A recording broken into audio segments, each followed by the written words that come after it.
તો હલો મિત્રો, કેમ છો? મજામાં? તો હું છું લાલુ ઠાકોર ને સ્વાગત છે તમારું અમારા નવા બ્લોગ ઉપર। તો આપણે વાત કરીએ પ્રગટેશ્વર મહાદેવ મંદિર। તો મિત્રો હાલો આપણે જવાનું છે પ્રગટેશ્વર મહાદેવ મંદિરે।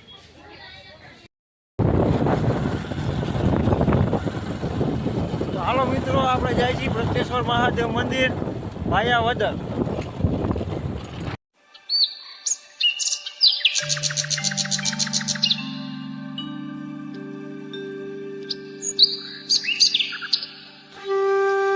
તો મિત્રો તમે વિડીયોમાં જોયું જ હશે મિત્રો, પ્રગટેશ્વર મહાદેવ મંદિર।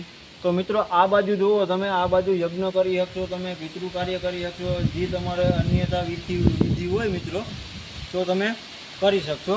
અથવા તો જો આપણે વરસાદ ચોમાસાનું, તડકાનું, ઉનાળાનું તમે ગમે ત્યારે કરી શકશો વિધિ તમારી। અને જો કે આ બાજુ એક મંદિર આવેલું છે અને આ બાજુ આપણે શંકર ભગવાનનું મંદિર છે મિત્રો। અને અહીંયા આપણે ચબૂતરો છે મિત્રો, અને આપણે જે તમે ચણ ચકલાને નાખી શકશો। જો મિત્રો મોટું બધું મંદિર આવેલું છે અમારા ગામે ભાયાવદર શહેરમાં। તો તમારે અન્ય કાંઈ કાર્ય કરવાનું હોય તો તમે અહીંયા આવી શકશો।